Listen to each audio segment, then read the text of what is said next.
everyone, and welcome to another huge installment of the Losers Lounge podcast here, right now, on your whatever device you're listening to right now. I am MGB, and it is a pleasure to be introducing this time.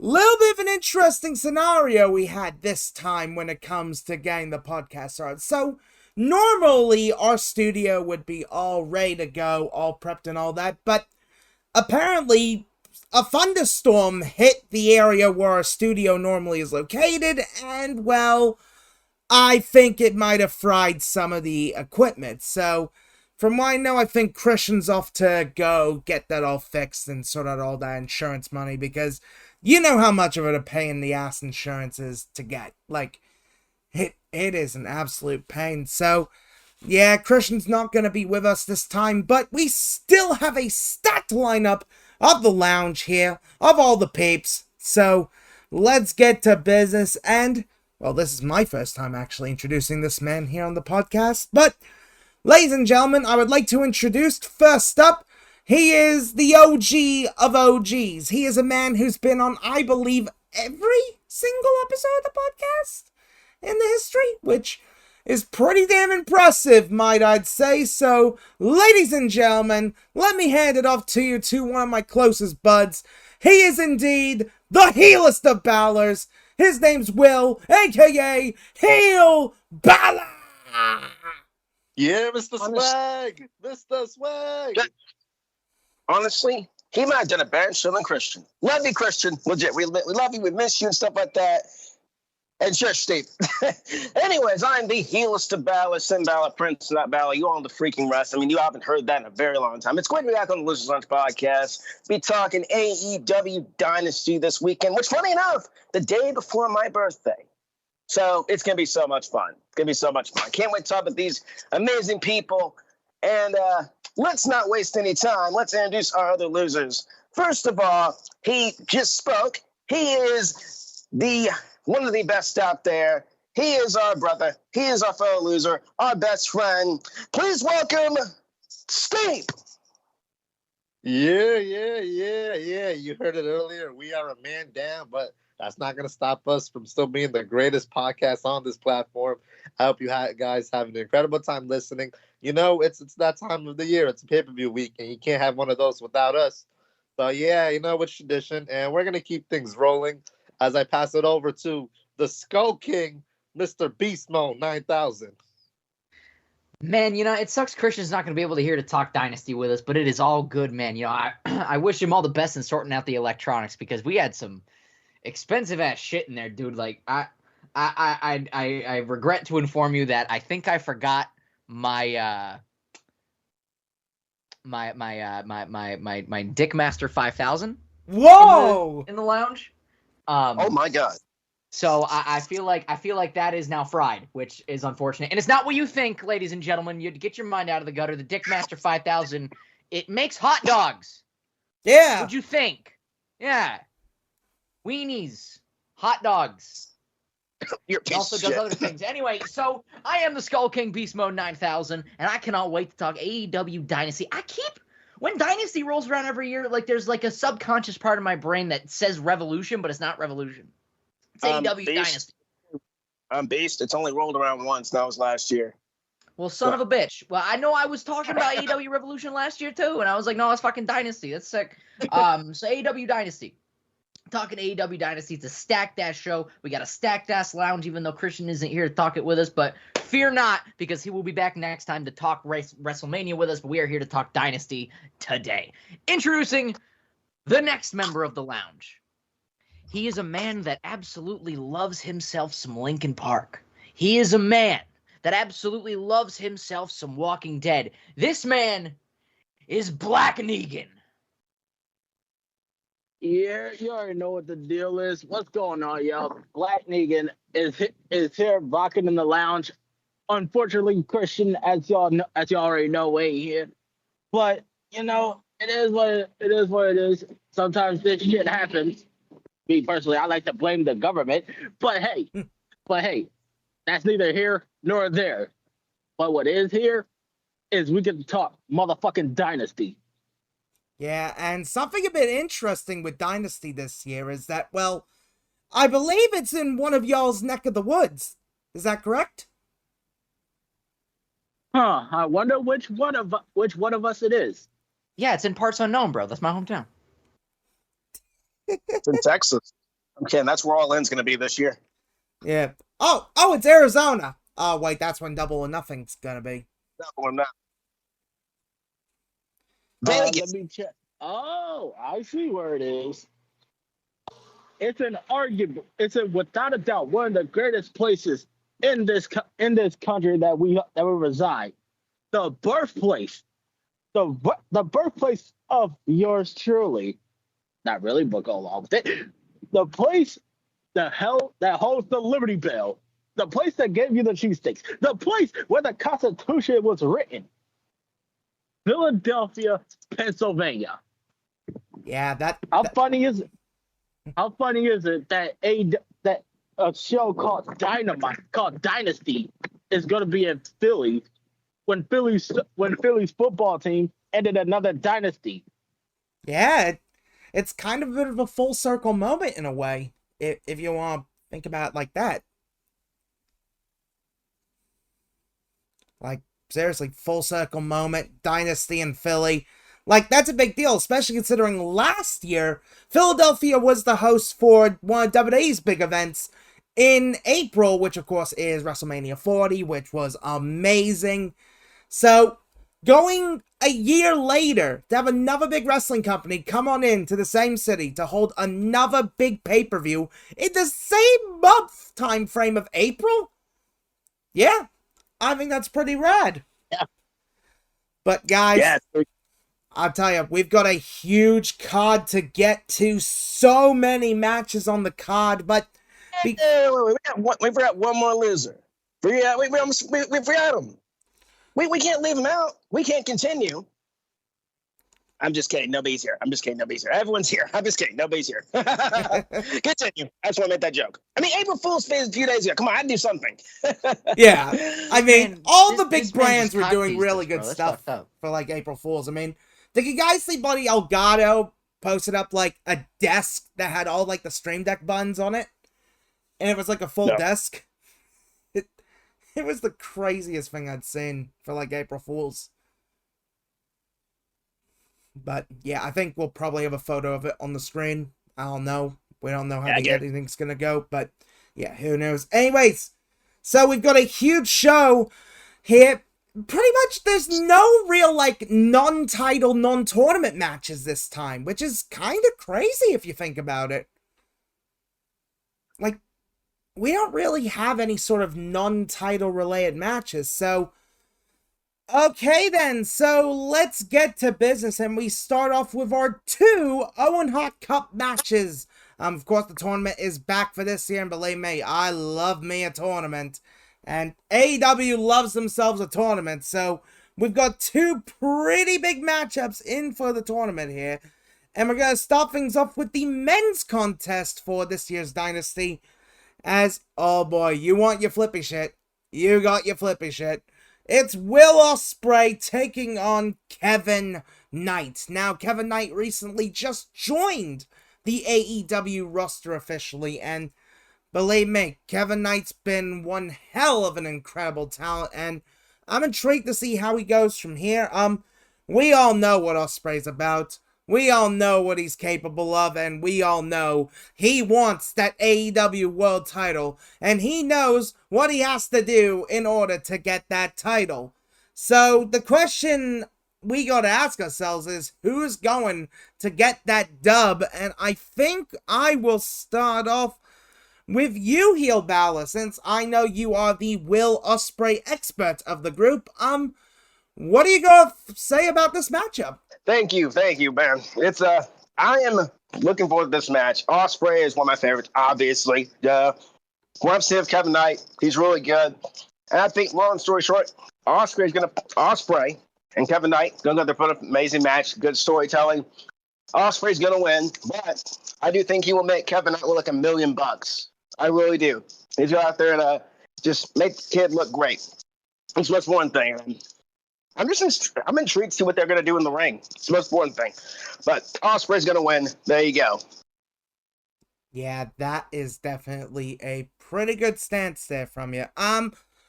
Beast Mode, what are we thinking about Ospreay versus Kevin Knight? Man, so I unfortunately missed Dynamite on Wednesday. So I did miss the match that, you know, got Kevin Knight officially a part of the roster. However, I have seen a little bit of Kevin Knight previously. I think when he debuted, it was in 2020 in New Japan, and I saw that. He debuted in the Super J Cup in a tag match, and he teamed with Ren Narita, and he lost to the Bullet Club. I thought that tag match was fucking awesome. And then I saw clips of him at a 0 Hour episode of AEW. I forget what pay-per-view it was. But he's a face that hardcore AEW fans would recognize, because I think he lost to the Guns at that 0 Hour. And I saw clips of that, and that was good too. So Kevin Knight is a talented young man. I think him and Ospreay are going to burn the fucking house down. This match, I think, is going to be a sleeper match of the card in general. Not of just the men's Owen Hart tournament, but of just the pay-per-view of Dynasty in general. I know some modern wrestling fans are like, you can't put somebody over if they lose. I absolutely disagree. You can still make somebody look strong even if they lose, and I think that's what's going to happen with Ospreay making Kevin Knight look strong in a loss. I would like to see Kevin Knight win. If he does, I'll pop. I think Ospreay should go over, though. Yeah, I think Kevin Knight's going to be put over nice in a loss. That's going to build Kevin Knight strongly, and that's going to make AEW want to build him into their next, or one of the next future stars. I think Kevin Knight has a lot of things going for him in the future in AEW. And yeah, I think this match with Ospreay is going to be a start of great things for him. He's going to do awesome things in the company. Yeah, I think it's definitely going to be a great start for Kevin Knight. Absolutely. Steep, what are we thinking about the Kevin Knight versus Will Ospreay match in the tournament? Yeah, Osprey's absolutely incredible. He can work a stellar match with anybody you put him up against. I'm still new to Kevin Knight. My first introduction to him was this past Wednesday on Dynamite in that tag match. But yeah, I think they're absolutely going to kill it. He seems like a very talented individual in Kevin Knight. And I see Ospreay going all the way through. So I have him winning this one. All right. And Black Neagan, what are you thinking for Will Ospreay versus Kevin Knight? Man. Where do I begin with this? All right. So I've seen bits and pieces of Kevin Knight's work. And I gotta say, hell of a worker. Hell of a goddamn worker. And Ospreay, obviously, this motherfucker needs no introduction. But with that being said, I know that this match is gonna be a banger. Probably gonna be match of the night, probably. Because with this shit might actually overachieve a little. But that being said, who I think is gonna win? You know, I'm gonna be the odd man out, and I'm gonna say it. I got Kevin Knight winning this match. Wow. Because why not? We're in Philly. Philly is pretty much the mecca when it comes to underdogs. So why not go with the ultimate underdog? With not ultimate underdog, but the underdog of this match. Yeah, Kevin Knight is definitely the underdog of this contest, and it's gonna be an uphill bound for him. For me, I've got Will Ospreay taking it here. I think Ospreay is the one that makes the most sense to win this, and I feel like when it comes to the overall sort of what match we might get a double or nothing, this is just me, but I actually would like to see Darby Allin versus Will Ospreay, but that's just me. I don't know if we'll get there, but hey, that's a matter we'll get to when we get closer to Double or Nothing. When we get to that episode, we'll definitely discuss our overall thoughts on the tournament and such. But Yeah, now we move on to the women's side of the Owen Hart Cup for this matchup, and, well, believe me, I know some of the guys here definitely have mixed opinions on this match. Like, very, very mixed opinions. Mercedes Moné will be in action in this contest, taking on Julia Hart. And believe me, Audible sigh. yeah, believe me, I like Julia. Monet is just okay, but I'm intrigued to see how the match goes, but I'm not overly excited about it. But I think we'll start by getting, I think, the person who probably would want to have the obvious say when it comes to this. Black Neagan, how you feeling about the idea of getting Monet versus Hart for a spot in the cup? Fuck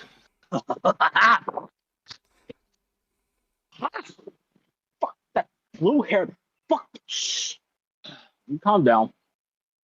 I'm gonna make this shit nice and sweet and sparkling clear. This cunt. This fucking. I want Julia to win so much, but I know that deep in the bottom of my soul that she's not gonna win because of two fucking words. Creative control. Ooh. And I'm oh my god. And the fact that this see even the dogs hate Mercedes. Damn. What if it kills me to say this?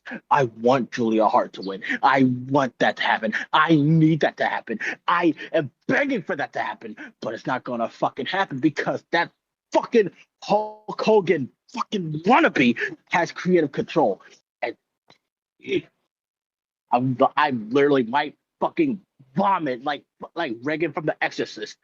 But Mercedes is gonna win this match. Not just this match. She's gonna win the whole fucking tournament. And I am so sorry, Julie. I am so fucking sorry that this is about to happen to you. Next person, please. Okay then. Definitely, and yeah, I can definitely tell this match absolutely is gonna be the mixed bag of the tournament. I need Philly. I'm sorry to interrupt, but I need Philly to boo this Karen out of the building. Damn. Do not let me down, Philly.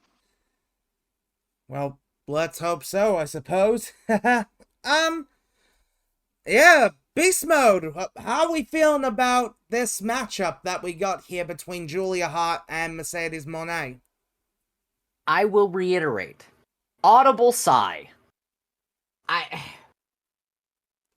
don't get the, feeding to the wolves that Julia Hart has got. I don't understand it. I think Julia Hart is an incredibly talented worker. I think she should have been in the upper echelon of the women's division for some time, but she's not. I don't get it. She's been cast by the wayside a lot, and I don't fully understand it. Mercedes is definitely going over. We're not stupid. Here's where I think they're gonna swerve us. And what I would do if I was booking things, if I'm allowed to fantasy book a little bit, shouts out Adam Blompy. This is my gimmick now, other than saying Tylore is Scottish. I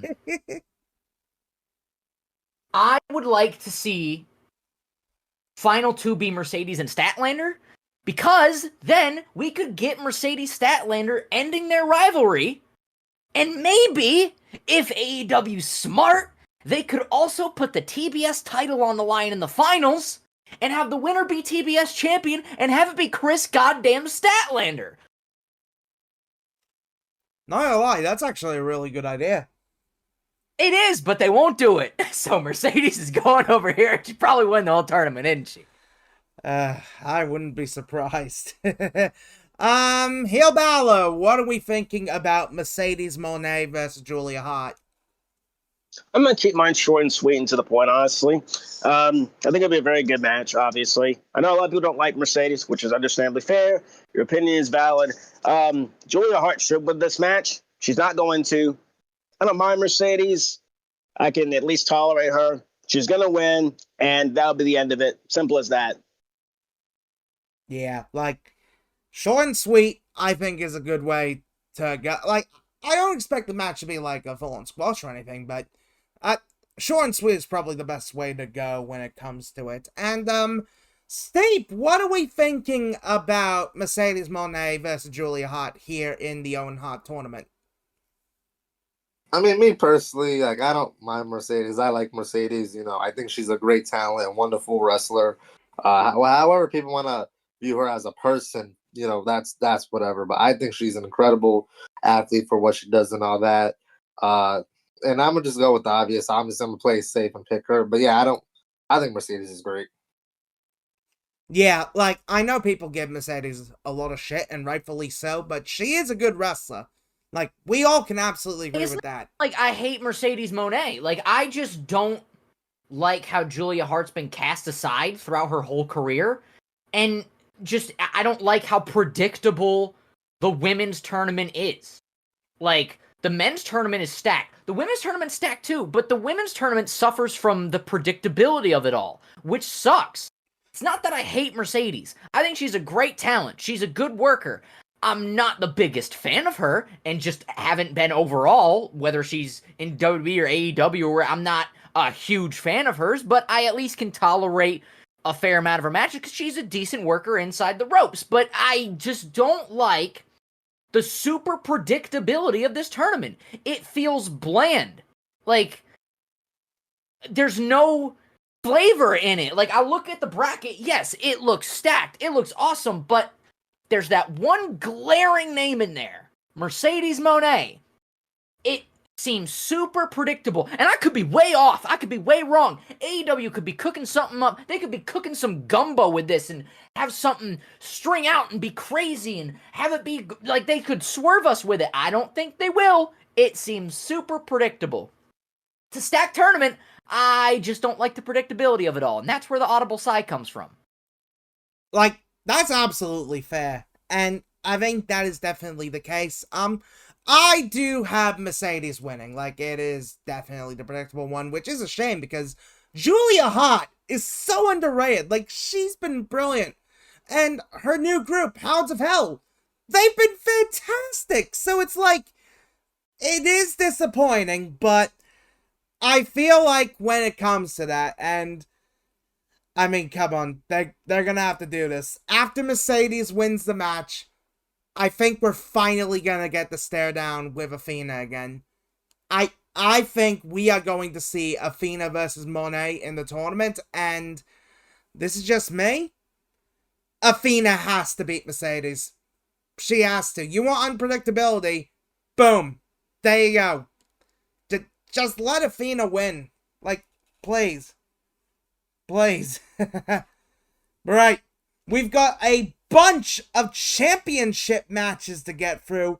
And I think I will start things off here with the only non-AEW branded championship on the show. That being the Ring of Honor World Championship in a mask versus title match here. Which is a little bit of a rare stipulation that we haven't seen in a little while. But that, of course, being the Learning Tree, Chris Jericho taking on Bandito. Now, this has been a story that has been built up for months, and we're finally getting the payoff for it. And believe me, it has taken way too long to get here, but I'm glad we are finally here at least, that we can get this all finished up, wrapped in a bow, all that jazz. So I think we'll start things off with Steve. What do you think about the mask versus championship match? I mean, just because it's Jericho and the Learning Tree, I kind of just tuned out and yeah, I don't know. I'm gonna just go with Bandito. I'm gonna just leave it at that. Yep. fair enough. Like, the learning tree's vortex is just, yeah, you don't want to get caught into it. No, it's just like, yeah, I don't really like. It's Jericho still wrestling and everything, and plus, like, I don't see Bandito losing his mask. That's his thing, and I just give him the ROH World Title. Just do it. Yeah, that's fair.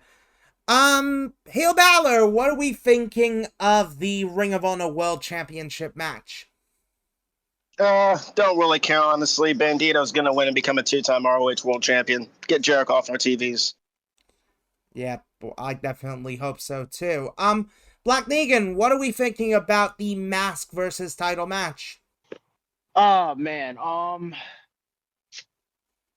just gonna keep this other one also short and sweet. By the way, the whole thing that fucked up Christian stuff is the same shit that just knocked off the fucking roof of the goddamn studio. So excuse all that fucking wind and traffic and shit. Understandable. But I'm gonna keep this short and sweet. This is just a fucking bathroom break match. Let's be honest. And it's no disrespect to Bandito. He's a great motherfucker. But come on, man. It's fucking Jericho. For some reason, they're gonna pull some bullshit and have Jericho keep the damn title. So God damn it, I don't want to do it, but I gotta go with Jericho, unfortunately. Yeah, like, definitely unfortunate if that is to be the case, but yeah. And Beast Mode, what are we thinking about this Ring of Honor World Championship match that is definitely feeling like a mixed bag? A mixed bag of dog shit is what it feels like. I don't think Bandito's gonna lose his mask. I just don't. Like, that'd be weird. I think Bandito's going over, but even still, I don't care. Like, at all. Like, which sucks. I really like Bandito. Dude is talented. Dude is super, super rad. I just don't care about this match, which sucks. Bandito's got all the talent in the world. He's athletic as the day is long. But it's Jericho. And he's the albatross around the neck of this match. Like, I hate to feel like an old man yelling at a cloud, but I don't get the learning trees gimmick. I just don't get it. Like, I just don't understand. And I just don't also get why Jericho is still actively wrestling. Like, I don't think he should be. Every match he is in really feels like a slog to get through. And yeah, I agree. This match is going to be a bathroom break match. I said I don't think Bandito's going to lose his mask, but I also concur with Black Neagan that I feel like they're going to pull some bullshit and have Jericho retain. So I really don't know where I stand. So my prediction for the match is I don't care. Like, nobody cares. My prediction for the match, actually, I'll amend that. My prediction for the match, who's gonna win? My Nintendo Switch. That's who. I'm seriously gonna, like, play some, like, Legend of Zelda, or Minecraft, or some Val Ferris or something. I don't care. I do not care. And during this match, I'm most likely gonna be playing Assassin's Creed Shadows. Yeah, for real. Like, I don't have the stomach for any more of the learning tree or any more of Chris Jericho. I just don't care. I just don't care. And it sucks that I don't care because Bandito's awesome and he does not deserve to be brought down by this match. Yeah. I get what they were going for with the whole, mask versus title and give it like a stipulation, try and make people care. Newsflash, we don't. We just don't. Who cares? Yeah, like, believe me, this is the kind of match where you'd wish the new Mario Kart game was out by now. Yeah, with this one, I think Bandito has to be the one to win it. I mean, Jericho's had the belt for far too long, and he needs to lose it. And I think after they revealed the stipulation, it was basically a guarantee that Jericho was losing the belt. because there is no way that Bandito's taking off his mask. There is just no way. So, yeah, I gotta give it to Bandito. Right, well, now that we got all that out of the way, the TNT Championship is the next match we will be talking about here, and this time, well, thankfully enough, there is no time limit and no outside interference, so, well, I guess it's going to be a more pure match, if that's the best way to put it. It is going to be Daniel Garcia taking on Adam Cole, bye-bye. And believe me, I think this one could be a pretty good match if they do it right, but honestly, who knows for sure? I certainly don't. Beast Mode, what do we think about Adam Cole taking on Daniel Garcia for the TNT Championship? See, now we're cooking. Now we're cooking with gas. I think this match is going to be absolutely fucking amazing.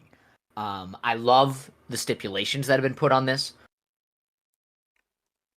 And Garcia and Cole are two fantastic workers. I am definitely going to be seated and enjoying this. I think the TNT title has needed a little bit of a renaissance. And I feel like this might be the kick in the ass that it needs. I'm a sucker for a good work rate mid-card title match. And I'm very much hoping that this is going to be that. I would give it to Adam Cole. I think Adam Cole being the TNT champion is going to be awesome. That is the route I would go. I think Garcia is fantastic. I've been a fan of Garcia for a long time. I've been a fan of Cole for even longer. I definitely think Adam Cole should go over here and be TNT champ. Have a good reign with it. And I think Adam Cole could really give the TNT title a little bit of an oomph that it has needed for a while. Yeah, I think this match is going to absolutely bang. It's going to slap.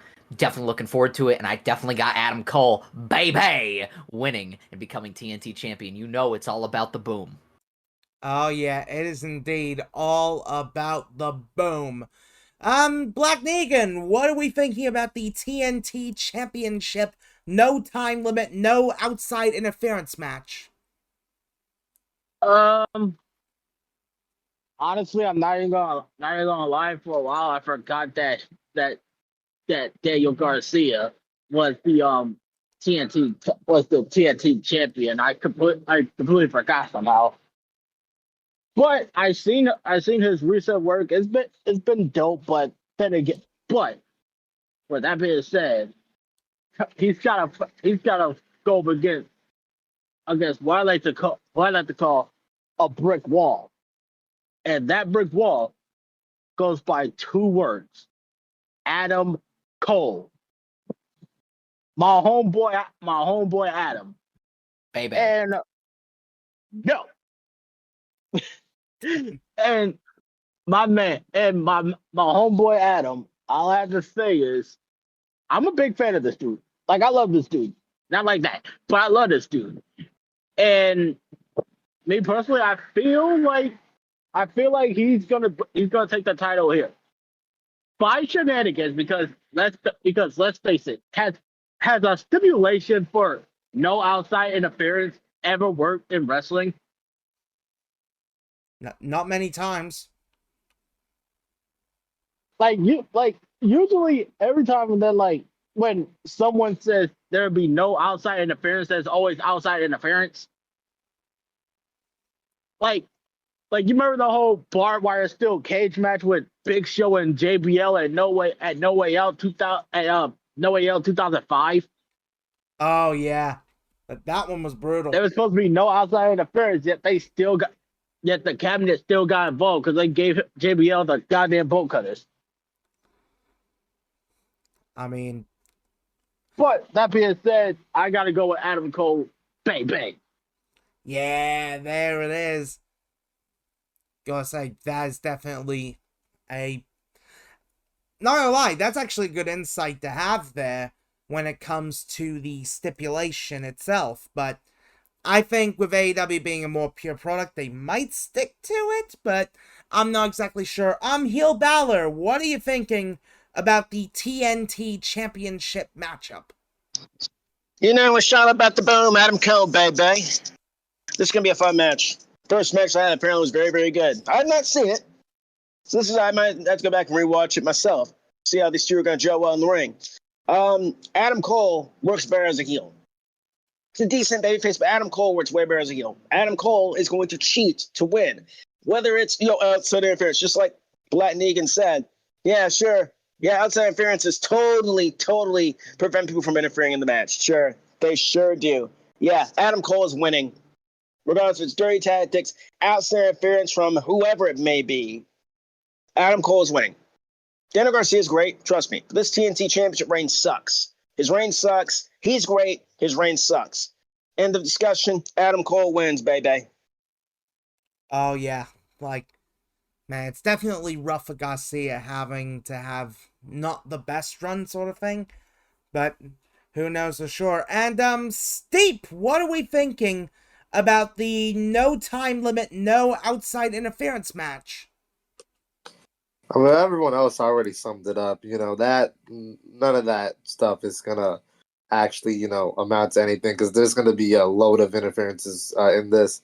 As far as this match, I've grown a liking towards Daniel Garcia. However, his reign has been very lackluster and just stale, and not what I really wish it would have amounted to. Their first interaction together was incredible. The first match they had. As for this, I mean, yeah, I'm over Daniel Garcia in this reign, and I'm glad to see Adam Cole back in the title picture, so he definitely should get the title. Yeah, I mean, I personally definitely see Adam Cole winning this. I think Adam Cole has to be the one to win this. Daniel Garcia, he's great. He's a great wrestler, but I don't know, his title run has just felt flat.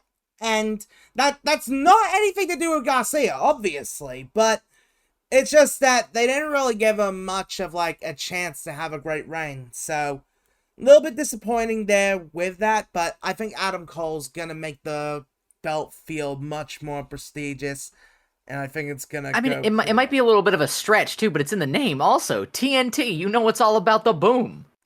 Yeah! I mean, it just makes sense even more. Come on, how is it that, we haven't had Adam Cole hold the TNT title? That's a combination that makes so much sense to do. But right, speaking of those sort of mid-card related championships, we're gonna move on to the International Championship here. And I'll tell you, when this match was announced, I think we all agreed that this one was gonna cook. It is a triple threat contest for the gold. It is Kenny Omega defending the belt against the one and only Ricochet and the speedball Mike Bailey. I can't believe we're talking about Speedball Mike Bailey here on the podcast for the first time, because he has been holding his own on TNA for the last few years, and I remember being introduced to him through WCPW/Defiant Wrestling, and honestly, I thought he was incredible. So the fact that he's now in such a big promotion as AEW, that's amazing. That is actually amazing. Ricochet's been having some incredible work ever since his arrival into AEW. And funny thing is, he's been going after the international title for a good long while. So, very much, it makes sense for him to be going after the international championship here once again. Those two men, of course, qualified in interesting circumstances, if that's the best way to put it. But yeah, of course, we didn't manage to do an episode talking about Revolution, but seriously, it's great to see Kenny Omega as the champion, holding his own, holding the gold, and honestly, well deserved for him, especially considering the circumstances he's had to go through. So let's get on to talking about this triple threat. Steep, what do you think of the big triple threat for the International Championship? Oh, I am pumped. I am pumped. All three of them, Kenny, Ricochet, Speedball, are amazing wrestlers. And when this match was confirmed, I absolutely lost it. All three individuals have something special. And I think, where my pick lies. And, I've been a fan of him so long. I'm just getting that out the way first. Ricochet. I am loving what Ricochet has been doing in his run in AEW. His heel work has been insane. And, this just shows that when you give Ricochet the proper material, he can get the ball rolling and working. So, a lot of people out there that always call Ricochet bland and boring. You see the work he's doing now, arguably the greatest work I've seen in his entire career. So I'm absolutely loving this, and I'm really hoping for him to get the International Championship. Yeah, honestly, Ricochet's been doing probably some of the best work of his career, so that is definitely a fact. Black Neagan, what are we thinking about the big triple threat for the International Championship? I don't have much to say, but I have two words to describe on who I want to win. Well, I shouldn't say 2 words. It's more of a sound. Oh, that is such a good sound, Mike. You already know who I'm going with. Like Steve said, I'm going to keep it 100 with y'all. At first, I was skeptical about heel Ricochet, like the King of Flight. Yes, Steve. I'm not gonna lie. I'll keep it 100 with y'all. But at first, I was skeptical about heel Ricochet, not because he's not a good heel, but it's just been so long since I've seen him as a heel. Besides being on the indies, and I seen his work, but other than the promos, this is one of his best work, some of his best work. But it's just the promos sometimes they're hit and miss when he's a heel. But that's the only thing. That's the only nitpick. But as far as the others, Kenny Omega, he needs no introduction. He needs literally no introduction. But Speedball Mike Bailey, just give everyone in this match. You know what? This is gonna be a rare time, okay? And what I mean by that is this is gonna be a rare instance where I say, fuck the time limit, give them 45 minutes. Oh damn! Give all 3 of these guys 45 minutes and just say, have fun. Yeah, I want these guys to have a long match just to showcase everything that they're able to do. Because it's really right there, really. You know what I mean? But other than that, I'm going with Ricochet. Fair enough, man. Fair enough. BeastMode, what do we think about the triple threat for the International Championship? Man, I found Speedball and Ricochet actually in the same promotion that you did, Tylore, in WCPW. I have loved them both since. Kenny, fantastic worker. I've been a fan of him for a long time, since New Japan. So seeing these guys be in a 3-way for the international title, like I said previously, I love a good work rate match for a mid-card title, and this is gonna satiate my desire for that. Excuse me. Yeah, I am so ungodly excited. The one thing, and it's just a little nitpick that I would like from this match, because I'm an ECW fan, and it being in Philly, could it have been a 3-way dance? No disqualification and elimination? I don't know. I feel like that really would have put it over the edge and really showcased all 3 of these guys in their own way. That's just me. I prefer multi-man matches being no DQ and having an elimination aspect to them, and just it furthers the time limit of it, and it really accentuates the work rate of every person in the match. and makes them strive and work to push themselves and be better rather than just a one fall to a finish. But that being said, regardless, god damn, this match is gonna cook. I am extremely gonna be seated. My eyes are gonna be glued on the screen. Speedball going over would be cool. Kenny going over and solidifying his reign would be really, really rad. But it's gonna be Ricochet, isn't it? Ricochet is my pick to become the international champion in this match. And I love heel Ricochet. Him getting the title and being the smarmy dickhead that he can be, that he's proved he can be, with the international title around his waist, man. Yes, sign me up. And I just remember something too. Another reason why I believe Ricochet is gonna win. They're not gonna have him lose in Philly. His favorite team is the Philadelphia Eagles. There's no way they're having him lose in Philly. That's actually a really good point there. Like, a really, really good point there. And, Hail Balor, what are we thinking about this big triple threat for the international title? I have no idea how I'm going to top what any of these gentlemen said, but pretty much everything they said is everything I'm thinking right now. Enough said. They're going to go out there, put on a fun match. They're going to go out there and kill each other. They're going to go out there and put on just a fantastic banger, as Sheamus loves to say. It's going to be fun as hell. As much as I would love Ricochet to win, as much as I'd like Speedball to win, Kenny just won the title.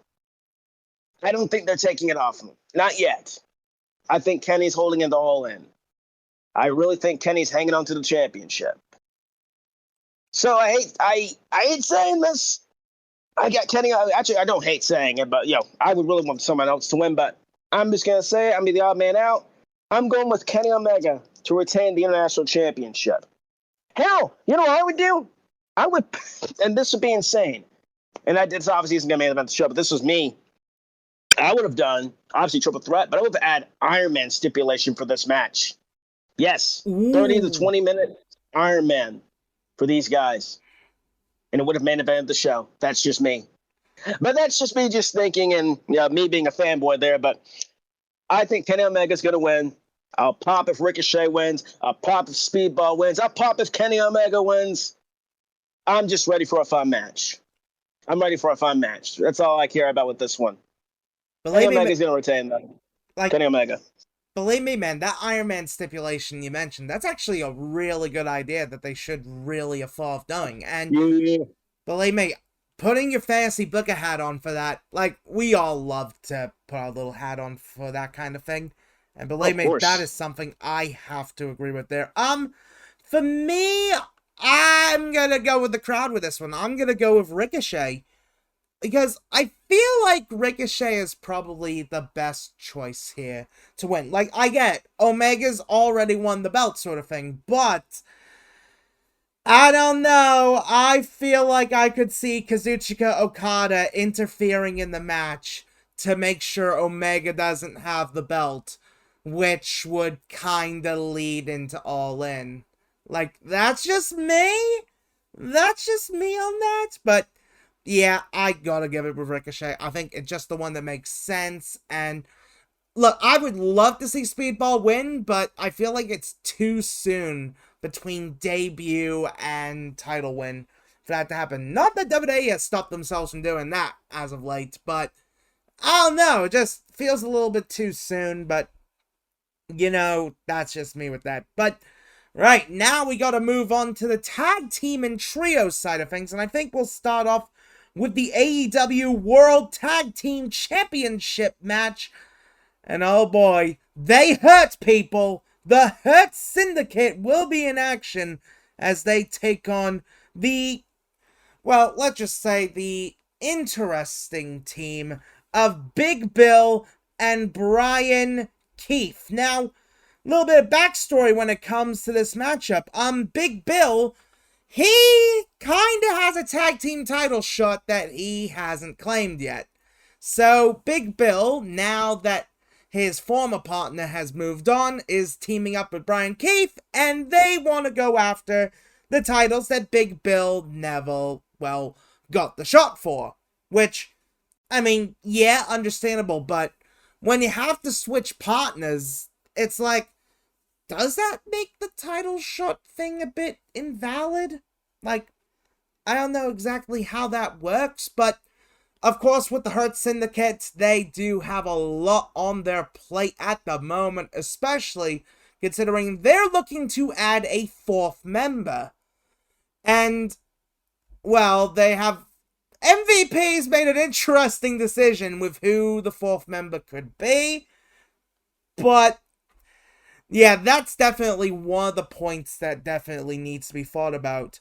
Will the fourth member make an impact in this matchup? So, I'm going to start off with you, Heel Balor. What do you think's going to happen in the World Tag Team Title match? Firstly, the Hurt Syndicate are just go in there, beat them and piss Brian Keith and Big Bill, get done with it, and that's about it. As for that fourth member, they're teasing Maxwell, Jacob Friedman, and stuff like that. No. No.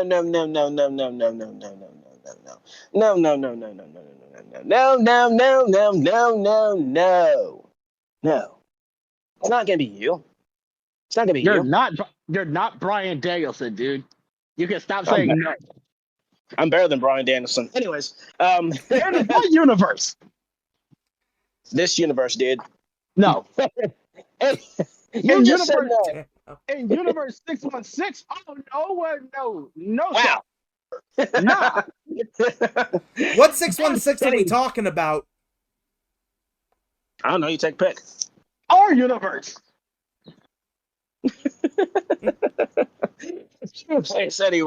Anyways. I really hope, and I doubt this is where he will make his appearance because I don't think his 90 days are up. I don't believe, but I'd love to see a certain twin of mine show up and join a certain business of hers. Bruno Mars. No. Stop. Beast, you say it. Beast, you say it. J. Cole? Of course, you say you're better than Brian Danielson because you're gonna come in and be part of the Hurt Syndicate and then challenge Danielson because that's your dream match, bro. You're Cedric Alexander, right? Well, one, I'm not. That's not my dream match, really. My dream match is to go out there and face every single wrestler that I like under the sun. But you got that right. But you are Cedric Alexander. No. I Yes. Heel Balor. Then you're Blake Christian, then. You actually look like Blake Christian. Yes. Anyway, Beast brought it up. This is where I would hope to see the debut of Cedric Alexander since he got released from the Fed and stuff like that. And, we shall see if that happens. But if it doesn't happen, oh well. If it does happen, I'll lose my freaking mind because Cedric is one of my favorites out there ever since his match with Kota Ibushi in the Cruiserweight Classic back in 2016. God, it seems so long. 2016 or 2017, whichever one it was. I think it was 2016. Holy crap, that was so long ago. My God. We're about the Cruiserweight Classic, WWE cowards. Anyways, we're not talking about the Fed. We're talking about AEW. Anyways, yeah, but the Hurt Syndicate are going to win this match regardless of whatever happens. Like, I don't care about Brian Keith. I used to. That's long gone. And Big Bill's just there. That's about it. They hurt people. The Hurt Syndicate's going to win. Oh yeah, they indeed hurt people. And goddamn, that song is just stuck in my head just all the time at this point. They hurt people! They hurt people! I blame Tempest and Sat for that.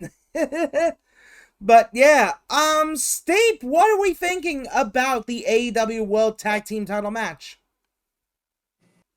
We're on the learning tree again. I forgot we had to circle back to them, but yeah, I think I don't really have much different anything to say than outside of Joe Balor. What I do think is gonna happen is they're absolutely gonna go in there, they're gonna dominate the match. Her Syndicate's gonna retain, and that fourth person, Cedric is absolutely one out there. If they were to come back to this, I know they dropped it. I know he's been kind of doing just other stuff. I would love to see if it was Max Caster. He's another person I would love to see with the Hurt Syndicate. Yeah, I'm surprised how they haven't really done much with that, but considering the fact that he's been dealing with the ops lately, yeah, I don't think that's gonna be good for Caster. Beast, what are we thinking about the AEW World Tag Team Title Match? 1, Hurt Syndicate's going over. 2, the 4th member of the Hurt Syndicate could go a few ways. Max Caster would be cool. Or it could be Cedric Alexander. I don't know if his 90 days are up yet. Will, you're going to make your AEW debut. Or 3. And this is where this is the one I would do. Cuz again, yeah, Cedric is the predictable choice. And I still think they should bring Cedric in at some point. But right now, just cuz it's such a Twitter phrase, just cuz he deserves better, I would have Brian Keith turn on the learning tree. Oh, and join the Hurt Syndicate. Wow. Oh, little side note. So I just looked it up. He was released as of February 7th, so his 90 days would be up around May 7th, May 8th. Okay. Yeah. So bring him in around then. I think that would be awesome. Still bring in Cedric, and he could be the 5th guy. Absolutely. But Brian Keith is super dope. I think Brian Keith is an incredible talent.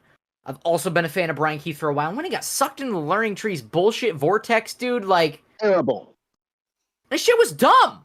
This shit was so stupid. And it's such a Twitter-ass phrase, but Brian Keith deserves better. So turn him heel and have him join the Hurt Syndicate. Please. Oh, yeah. Like, I'll tell you, that is definitely a good way to go with things. That, like, I would definitely be going very well with the idea. Like, yeah, not gonna lie, I think that idea is smart. Like, for sure. Like, absolutely, I think that is a good idea. Yeah, not gonna lie, that's definitely interesting. And, Black Neagan, what are we thinking about the World Tag Team Title Match we got? Well, pretty much more like with Beast. Beast pretty much said what I was gonna say if I went before him. But yeah, I do think that they're gonna pull a swerve, and Brian Keith is gonna turn and join the Hurt Syndicate. 100%.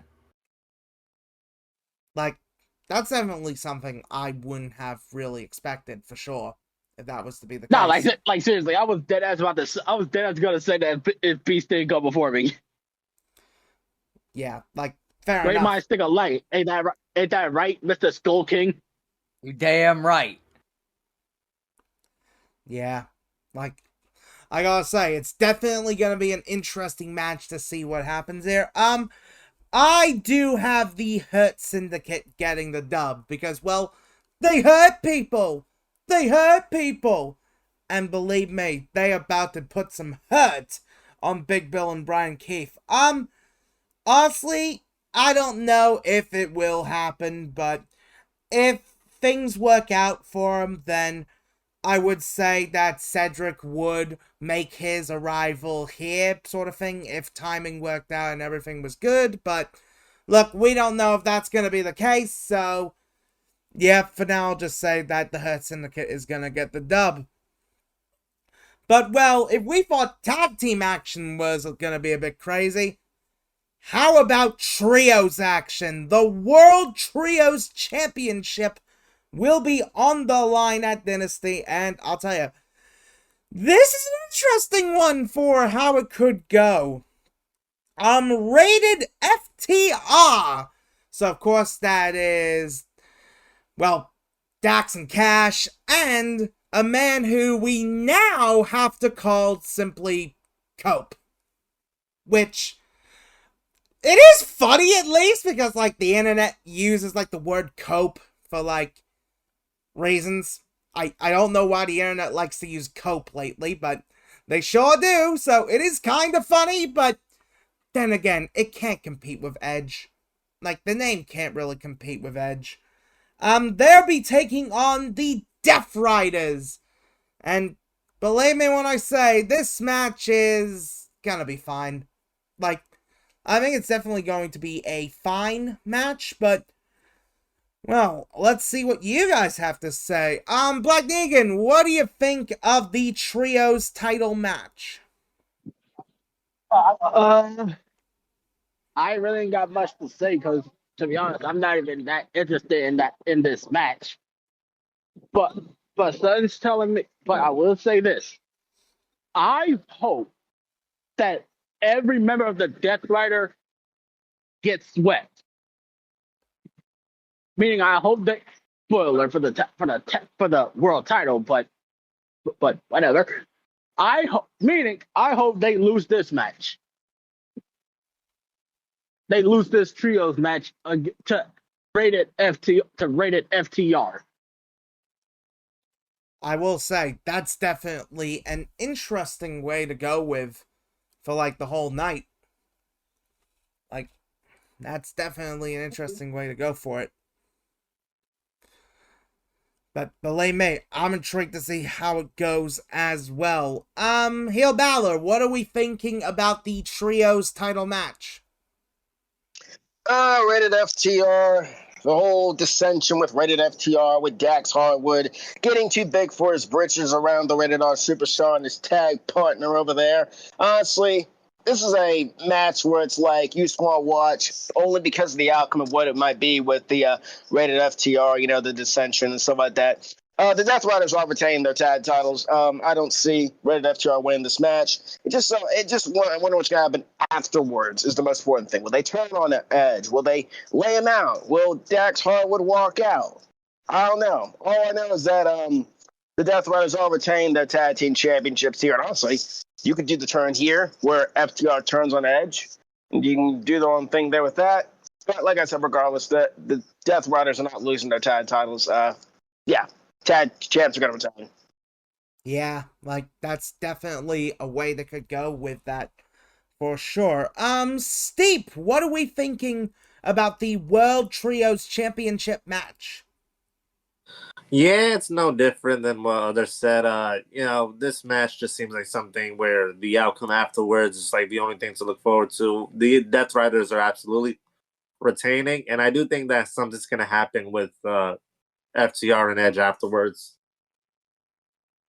Yeah, like, very much. It's gonna be interesting to see how the finish goes here. And finally, Beast Mode, what do you think of the Trios Championship match? Predictable. I think fucking Death Riders are going over and they're gonna retain. And then we're gonna have more dissension between Rated FTR and they're both gonna turn on Edge and we're gonna have heel FTR again. That's my thought process. However, what I would prefer is the Death Riders losing, Rated FTR getting the trios titles, and having an absolutely dogshit title reign by design, which then leads to FTR turning on Edge. I would prefer that because it stretches out the story more, makes for a better crescendo to the heel turn. But that's just me. But I do think they're going the route of FTR, or rather, the Death Riders retaining rather, and then FTR turning on Edge after the match. It's going to be a predictable finish, I feel, unfortunately. If I had it my way, we would do the opposite. But hey ho, I got the Death Riders retaining. Yeah, like, I will say that's definitely a good way to think about. And look, I'm intrigued to see how it all plays out. I've got Rated FTR winning here. I feel like when it comes to the night, I feel like the Death Riders will lose one of their championships. Like, I feel like the Death Riders will lose one of their titles, and I think the Trios titles probably are the ones that make the most sense to be dropped, but That's just me. But, you know what? I'm intrigued to see how it plays out. Oh, and I do expect the match to end clean. I know the Death Riders, they love their shenanigans, but let this be a clean finish, for fuck's sake. Please. Like, that's what we want. We want a clean finish for this. Just give us a clean finish, AEW, for this. Just, please. Pretty please. Pretty please with a cherry on top. But right, I'll tell you, this next matchup, oh, I am excited to see how this one plays out. It is for the Women's World Championship. And you want to talk a big fight feel? This is a big fight feel. Timeless Toni Storm versus Megan Bayne. Well, Megan Bayne has been on the rise ever since her arrival. And sure, partnership with Penelope Ford has been interesting, but believe me, Megan Bayne, she already feels like a megastar, and she doesn't even have the title yet. That's how much AEW is treating her so well, I'd say. Of course, Toni Storm, she won back the championship at Grand Slam Australia, which, sadly, I wasn't able to attend that show live, but from what I've seen, it was a pretty damn good show, which then led to the Hollywood ending, which, while we didn't get the chance to talk about during the Revolution pay-per-view, I will say that should have been the main event.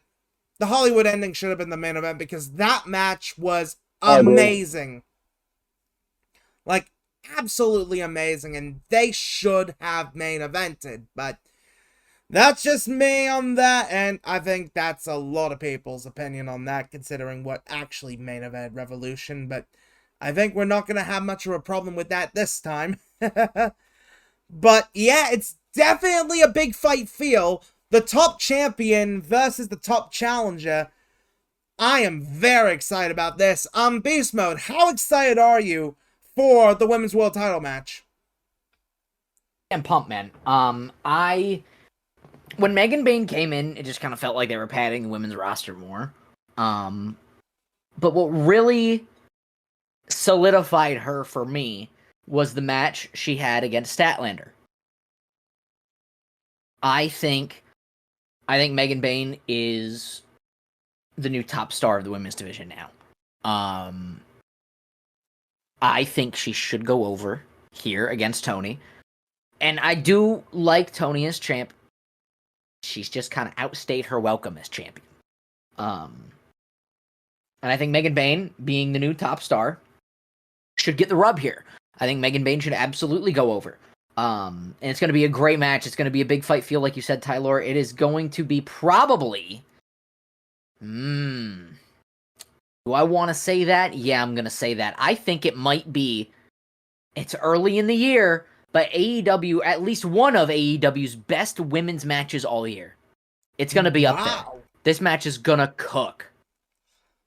Do you think it's going to be on, like, the same level as the Hollywood ending in terms of, like, being, like, match of the year contender status? Probably, yeah. I think Hollywood ending is going to edge it out. But it's a flavor of ice cream, right? I mean, Hollywood ending was extremely brutal and violent and gross. This is going to be more of a, not a pure style, but more like strong style, hard hitting. It's going to be an actual wrestling match. You know what I mean? It's a different flavor of ice cream. And I like both flavors. They were both awesome. This match is going to cook as well. I think it's going to be a match of the year contender, absolutely. And I think Megan Bayne should 100% go over, and she should be your new AEW Women's World Champion and have a stellar reign. Yeah, gotta say, Megan Bayne's definitely been impressive. So, if there's a match that I could see definitely in, like, that match of the year contender status, this could definitely be a good one. Steep, what do you think of the Women's World Championship match we got? They're doing an absolutely great job presenting Megan Bayne.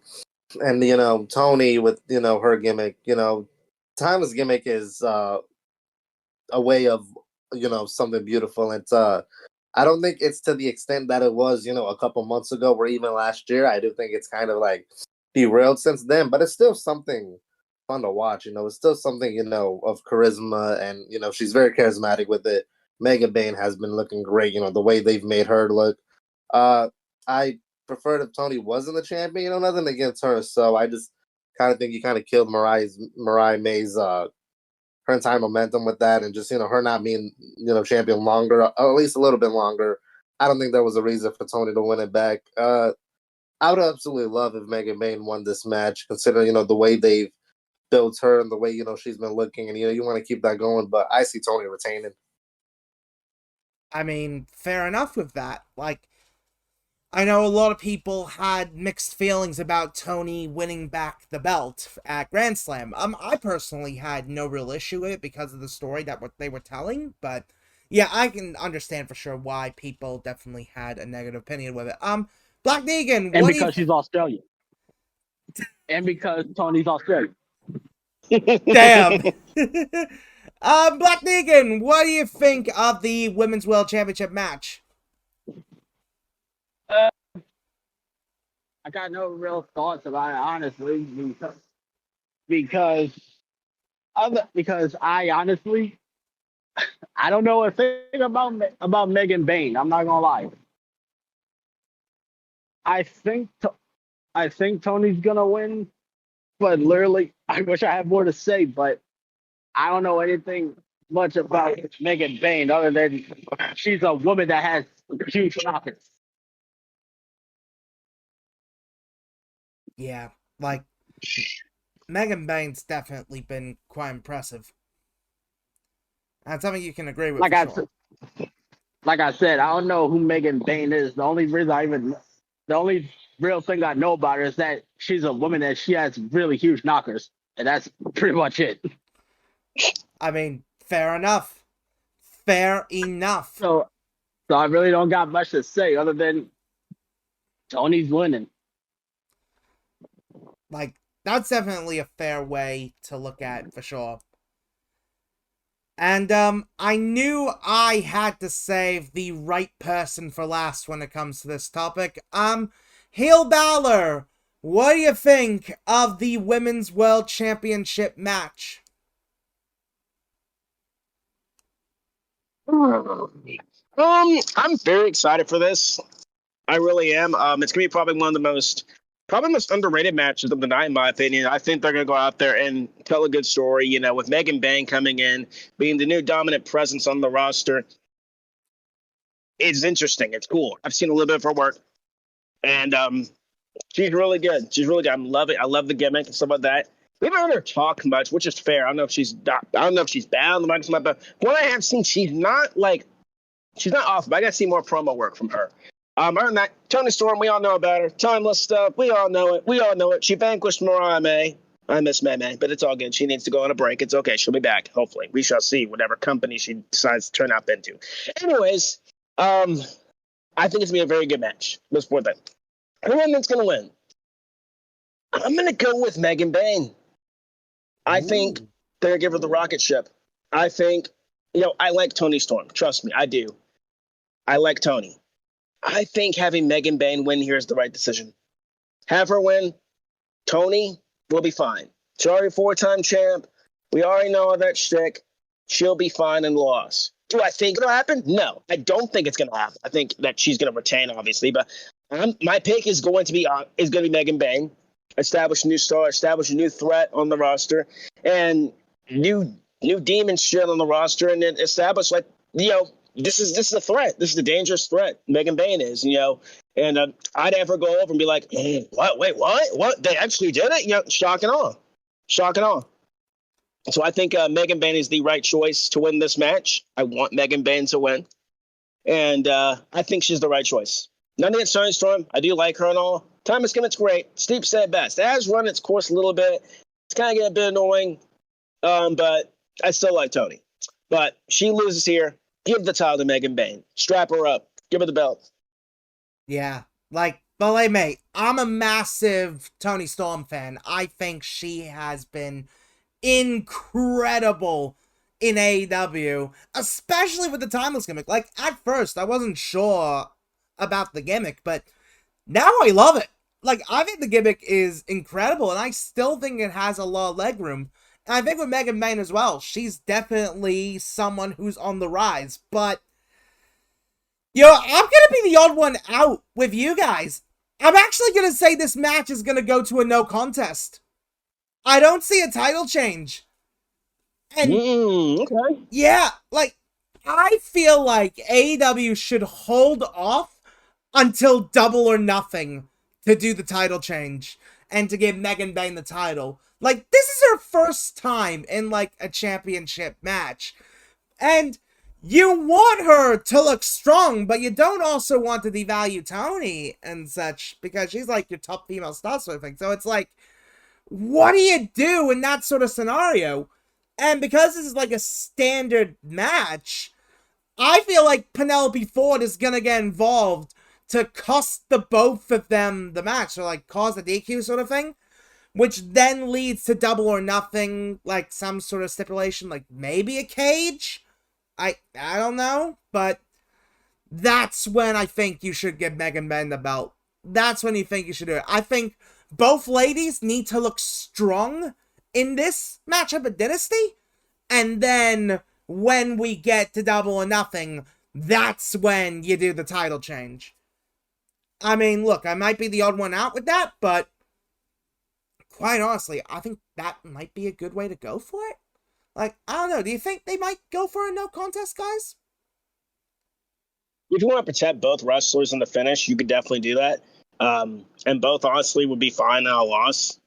In my opinion, Tony would be fine. Megan Bayne, it wouldn't bear anything, obviously, but I think it would be fine for her to take a loss. But I would just go the route of, like, I don't mind that. I don't mind the idea of, like, going for a no contest, but I don't know if the crowd would care for it. But, wrestling, obviously, nowadays with fans, you never know. But it would just depend on the finish. Now you would want to do it and stuff like that. But I wouldn't mind a no contest, but I'd rather end clean. Beast, you want to say something? Anyone else? Steeps? Yeah, I'm the same way. I think it's a solid idea. It would just depend on how they get there. I think it would protect both wrestlers. It just depends on how they do it. And it depends on if the crowd gets off on it too. Like, if the crowd hates it, then you might have fucked up. It's a Philly crowd. They're gonna let you hear that. They're gonna let you hear that. Yeah, like, it all depends on Philly. how you do it. If it's a good way of doing a no contest, the crowd will eat it up. But if they fuck it up, they fuck it up, and there's no coming back from that. Oh, Philly's gonna let you know when you fuck up.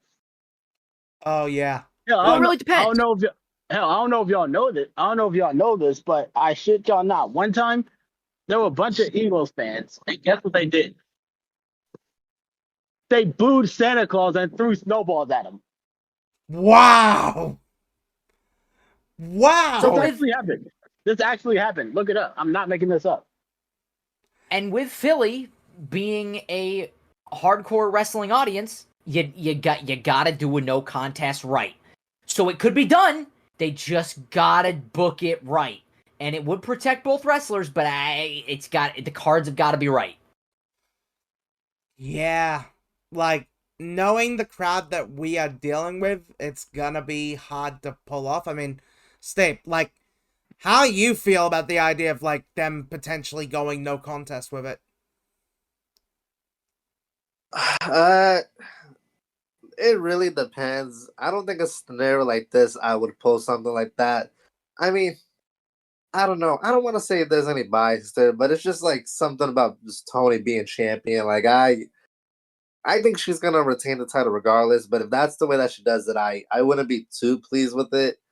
I'm at the end of the day, I'm really just hoping she doesn't have an extended reign or anything longer. But if she's gonna retain the title, I'd rather she just you just have an actual match and a proper ending. That's fair. That is definitely fair. And look, we don't know if that will happen, sort of thing. But you know what? That is an option they could pull off. But I'll tell you, this has been a long one, but we're finally here, folks. The match you probably have all been waiting for us to talk about. the match that I'd say has probably divided the AEW fans on what they should do in this scenario. It is the AEW World Championship match. John Wait, Moxley. Hold that thought for a second, Tylore. I forgot to say this, and then I'll let you finish. But I really hope that this is the end of that whole timeless character. I forgot to say this, but oh my god, I'm just over the whole timeless character. I want the old Tony Storm back again. We had the old rocker girl Tony Storm back for a little bit, but that wasn't enough. I need her to go back to that. I'm just over this whole timeless character. I'm with KESHAWN. It's really just ran its course. I mean, you could maybe a few years or months. You could bring it back. Yeah, like it's really run its course in my opinion. I'm with him. Yeah, I understand for sure with that. But yeah, as I was saying, it's time to get to the big one. The match everybody has mixed feelings about. The AEW World Championship match. It is John Moxley taking on Swerve Strickland. This all started after the events of Revolution when Swerve Strickland won the #1 contendership for the AEW World Championship. And after John Moxley took care of Cope, well, Swerve decided to dive off the bloody balcony just to prove some sort of dominance. And over the last few weeks, we have seen Swerve prove that he is a killer. He is someone you do not want to mess with. But also that Moxley may have gone soft, even though he is a killer too. So it's like you got killer versus killer here. And it's like you combine it together to see who is the most killer of the killers. Which, I will say, that's an interesting direction to go for. But as well as that, there has been a lot of talk online about this match and how it should go. Because there's a lot of people on the side of, well, the Death Rider stories isn't great, so we want to see a new champion. But then there's the other side of people who really want to see this story come to an end later. And it's hard. It's really hard with this matchup. And believe me, like, this is going to be a difficult one to predict when it comes to how they should do it. But yeah, this is going to be a tricky one. Heel Balor, how do you make sense of this AEW World Championship situation we've got here? Honestly, I really am so tired of this Death Rider storyline. I'm over it. I am to the brink of collapse at this point. It started off great. It really did. Then it went completely off the rails. Completely off the rails. Moxley hiding the championship in a briefcase, wanting to elevate the younger talent, doing all this nonsensical bullshit. And look where it's gotten us. Nowhere. We thought Edge was going to do it. Nope, Edge didn't do it. We thought the Fatal 4-Way at World's End was going to get it done. Nope. And here we are with whose house? Swerve's house. Damn right. My man Swerve, last year, around this time, won the AEW World Championship. I mean, the first ever black African-American world champion of the company. Outside Danielson and Ospreay, which lit me up for that night. That moment there. And besides all the race and all that, that's amazing, great accolade. But for me being a fan of Swerve for years, and I'm talking Lucha Underground, I'm talking like his indie days, made me so proud and so happy to see one of my favorites getting his moment in the sun. Now, granted, this reign it was pretty good, but it sure went a little bit longer. And they dropped my other favorite, Danielson, and we don't talk about that reign. I mean, we do talk about it. But anyways, besides all that, I really hope that they do the right thing. Do I think they will? I don't know. I really don't know. Because honestly, this can go either way. And I really don't know who to pick. Parts of me that want Swerve to win. I mean, there's many reasons why I want Swerve to win. And he should win. But I don't trust the booking right now. And regardless of any company, because in any company, I wouldn't trust the booking, period. I'm going to go with my gut and say Swerve is going to win back the AEW World Championship. Please. Not just because, one, the next day is my birthday. And obviously I want, one of my favorites walking out as champ, just like last year. Moxley in this reign, and this entire storyline is a fucking dud. Now, is it the worst, storyline in the company? I mean, it's up there. I wouldn't say it's one of the worst. It's up there with one of the worst. To end this championship run, it's time. If they don't do it, well, I'm just gonna throw my hands in the air and say, well, time to call in Ospreay. Time to call in Hangman Page. Somebody call in Darby Allin, come down from Mount Everest or where the heck he is. Regardless, get the world championship off of Jon Moxley. I'm picking Swerve, but not just because I want the world title off of Mox. I want to see Swerve get another chance. He freaking deserves another chance. 2-time world champ. I'm going with my man. Whose house? The next world champ's house. That's who. Swerve wins the title. Believe me, man, that is something that I know a lot of people are definitely hoping for. And it's really hard. It's really hard when it comes to this, for sure. Steep, what do we make of the AEW World Championship match, and how are we gonna solve this situation? Yeah, Mox winning the title and everything, and this putting it in a briefcase, and this whole Death Riders thing it really has just sucked. It really Let him know, man. Let him know. Really just not has been it's just been underwhelming. It's been boring. It's been bland. It's the same thing from all of them. It's like you didn't need the championship to do what the Death Riders are doing. They're just a group that goes around causing havoc and stuff. That not at all needed the world title, and Mox just winning it back. I understand it was Danielson's choice on who he wanted to give on his way out and stuff, but what happened after that with Mox being champion, and it's just been awful. It's really just been horrible. I preferably would want Swerve absolutely getting the title back, just to get it off of Mox, but also, Swerve could go on and have feuds with a whole lot of other people that, away from Mox and so, because what Mox is doing, what the Death Riders, honestly, none of them need to be champions for what they're doing. That's just the honest truth. And this whole briefcase thing, and there's been times where they come out, they don't even have the briefcase. So it's like, where's the championship title? Where's the briefcase? Where's whatever, you're carrying around to show that you're the champion nowadays. But yeah, this has just not been it.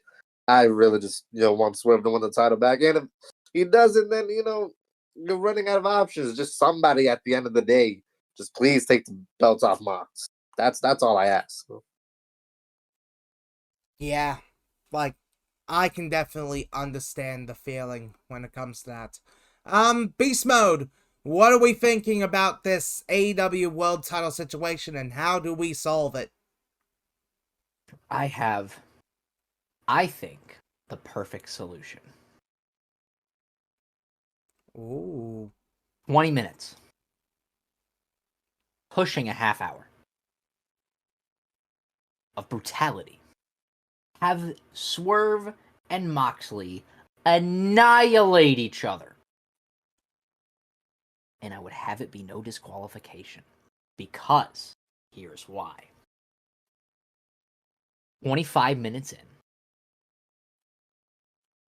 I would have the Death Riders come down and beat the shit out of Swerve Strickland. To the point where he's bleeding. Commentary's like, you've got to be shitting me. This is it. This is our last chance, our last hope. It's dashed. It's gone.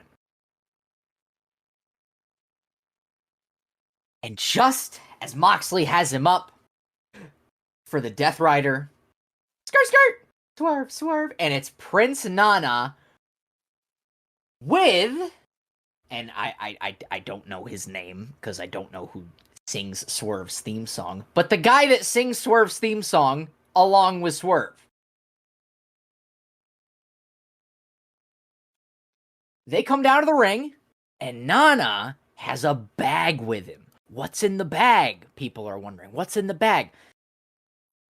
Nana runs down to the ring with the rapper that raps Swerve's theme song. They slide into the ring, and Nana hits somebody with the bag, and they're immediately clutching their stomach like, oh my god! And Nana pulls out of the bag a barbed wire baseball bat.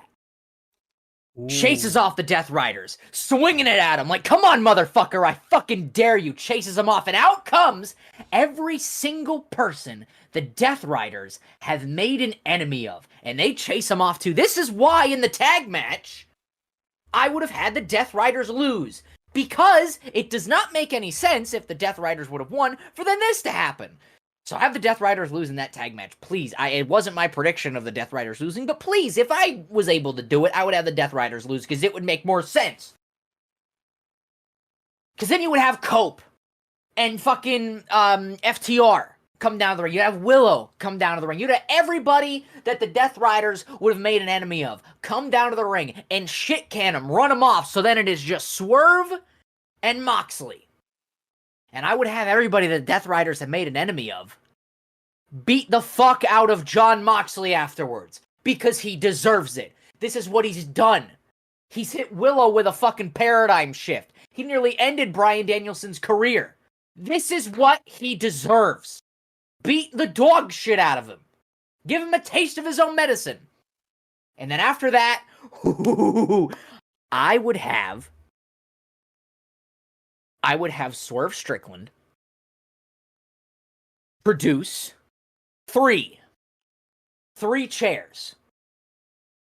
2 of which are not wrapped in barbed wire, 1 of which is. And I would have Swerve lay Jon Moxley, a bloodied up Jon Moxley, on top of this, like, have the 2 chairs set up like someone's gonna sit in them, and then have the barbed wire chair bridge between them. Have Swerve hit a Swerve stomp on the barbed wire chair bridge on Jon Moxley. And then pick him up, lay the barbed wire baseball bat in the center of the ring, and hit big pressure on the barbed wire baseball bat. 1, 2, 3. Well, then, Swerve wins the title. Well, how does he get the title out of the briefcase? I'll tell you how. He has all these fucking people with him. You don't think they have bolt cutters? You don't think they could break into the briefcase? Have them do something like that. Break into the briefcase. And the last shot of the show is Swerve opening this destroyed briefcase.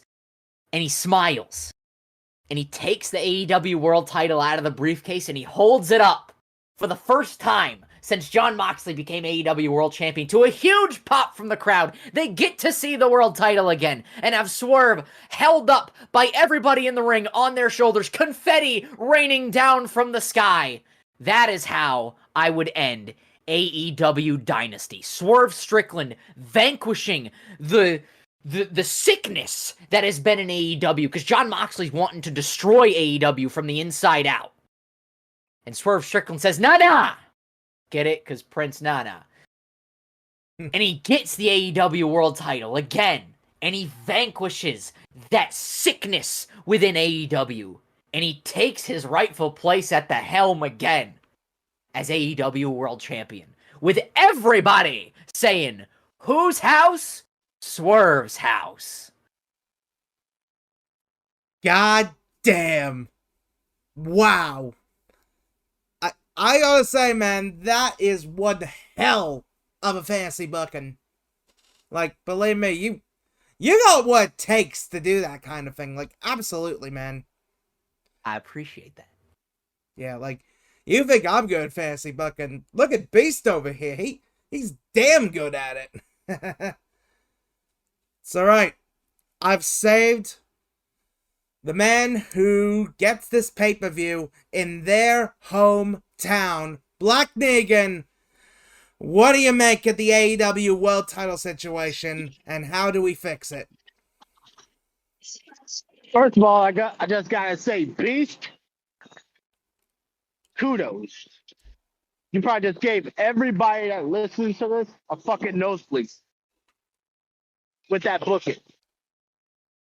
Second, there's one thing I would do to make it to make the ending even better, and that one thing is have one person from Moxley's past that he's wrong. Not in AEW. Nah. I'm talking about a person from outside of AEW. No, I'm not talking about WWE. Get that thought out your head. But someone from even deeper into his past. From even deeper from his past.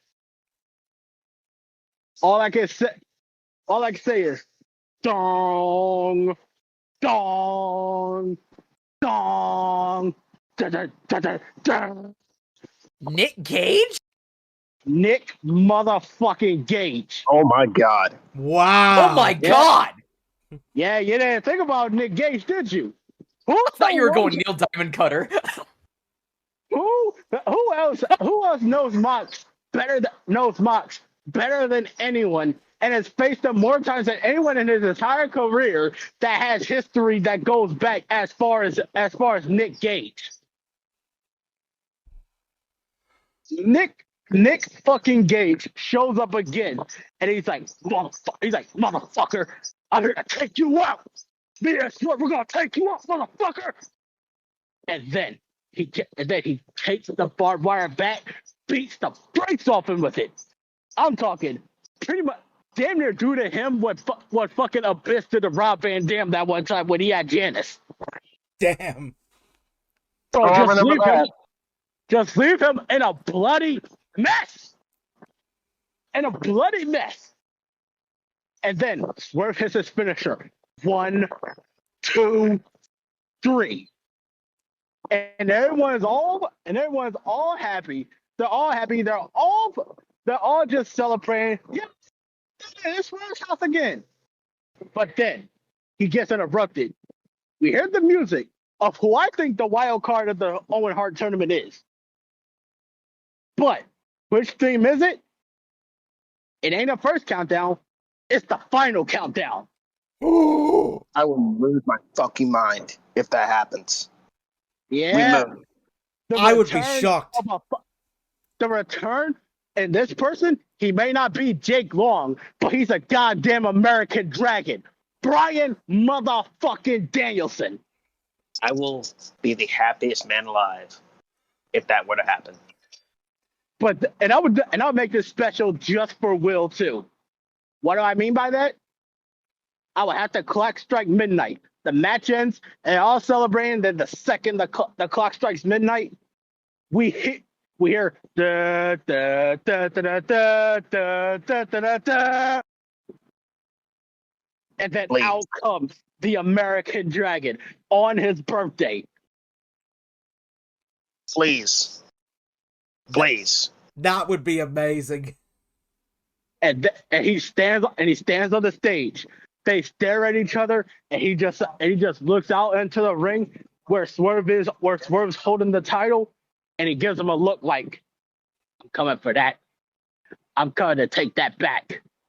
Cut to black. Wow. Please. How's that for fantasy booking? God Good damn. stuff. God damn, you Please. guys are cooking. Like, My hat. I tip my hat. wow. How am I gonna have to top that? How the hell am I supposed to top that? Oh, Lord. Well, yeah, this is gonna be an interesting situation. But I might actually be the odd one out here. And goddamn, I really want Swerve to win. Absolutely. Swerve deserves to get back the gold. Absolutely. But I don't know. I really don't know. This is hard for me because I still feel like the only person who really should be beating Moxley is Darby. Like, that's just me. And that's not just because I'm a Darby Allin fan sort of thing. It just feels like the one that makes, to me at least, the most sense. But, God, it is so hard. It is so hard to do. So, goddamn. I'd love to see Swerve win, but I'm gonna have to be the odd one out here. I'm gonna have to pick Moxley. Like, look, I want to see Swerve win, absolutely, but I just got this feeling. More than anyone else that AEW is gonna hold off on doing a title change until All In. Like, I really think that's going to happen. But, as a consolation prize because of that, I would have whoever Moxley faces at Double or Nothing interrupt him. Now, we don't know who that could be. It could be someone like a Bryan Danielson. It could be someone like a Nick Gage. Like, it could be someone new to AEW. Like, we don't know for sure. But I don't know. It's really hard when it comes to this in particular, and especially when it comes to this match. Like, goddamn, I really want to see Swerve win, but I also know that kind of the story that has been built is for Darby to win the belt, so it's like, ugh. AEW has put us in a pickle here, folks, and I really hope you guys are right. I really hope you guys are right for sure, but goddamn, I'll tell you, Dynasty is going to be one hell of a show. Like, it is going to be insane, guys. And that's something we can agree with, absolutely. Oh, you want to know exactly how I would bring Nick Gage out? I would keep Beast's idea. They get the Death Riders, they get chased off, and Mox's like, what the fuck? What the fuck? Where are you all going? And then all of a sudden, lights go out. Yes, I know it's on the play, but lights go out. And then and we're all left in darkness for like a minute. And then the lights come back up. And we see someone in a black shirt with cargo shorts and a red bandana over his face. And he feels a presence, turns around, pulls down the bandana. It's fucking Nick Gage. You really want Nick Gage, don't you? I wouldn't mind it. Think about it. Like I said, who has that much history all the way back to Moxley? And think about this. CZW, where is it located? In Philly. Philadelphia. It does make sense. Not gonna lie, I'd actually like to see Nick Gage versus Jon Moxley at Double or Nothing, if that was to be the case. Like, if we're not getting Swerve winning the belt, then please do that match. Please. Swerve loses the match. I will not be, losing my shit, because I know that Mox is not holding it forever. I really do think we need to pivot. Please. I think it's time. Do I think they're going to do it? No. No, I honestly don't think they're going to do it. But I'm picking Swerve. Again, I already said for reasons I'm picking Swerve. I would just have Swerve win the gold. I know it's like, oh, just win, be patient, win, be patient. No. We are far past that. People are done. People are tired. People are fed up with this reign. I'd say end it right here. Again, do I think they're going to? No. Fuck no. No, they're not going to. I would hope so. I do like the idea of Nick Gage. And there's somebody else that nobody's mentioned. He's been out for a while that knows Mox pretty well as well. Eddie Kingston. We haven't seen Eddie Kingston since his injury last year. And who better outside of Nick Gage knows Mox more, outside of his former Shield brethren, than Eddie Kingston? I wouldn't mind Eddie Kingston and Mox tangling it up at Double or Nothing for the world title. I could definitely see that happening. Yeah. If they have the stones for it, but Very, very good. I think the show's going to end. I would hope the show ends good. Either we're going to see the next. I think we will see the next challenger for that championship, regardless whoever's winning it. Regardless, whoever wins, I think we're going to see the next challenger for Double or Nothing. Now, is it good? I hope so. And to make it even better, if Nick Gage does show up, if Nick Gage does show up, to drive home the point that the idea that Mox has gone soft, he pisses his pants, scared of seeing Nick Gage again. Like he turns around, sees his face, and he doesn't like freak out, but he looks scared out of his goddamn mind. His eyes widen like he just saw the fucking Undertaker. Like, no. What? Why are you here? I thought I was done with you. Why are you here? And then line 2 straight to the fucking face. God damn. I'll tell you, folks. That'd be great. Yeah, I'll tell you, folks. Dynasty is going to be an incredible show.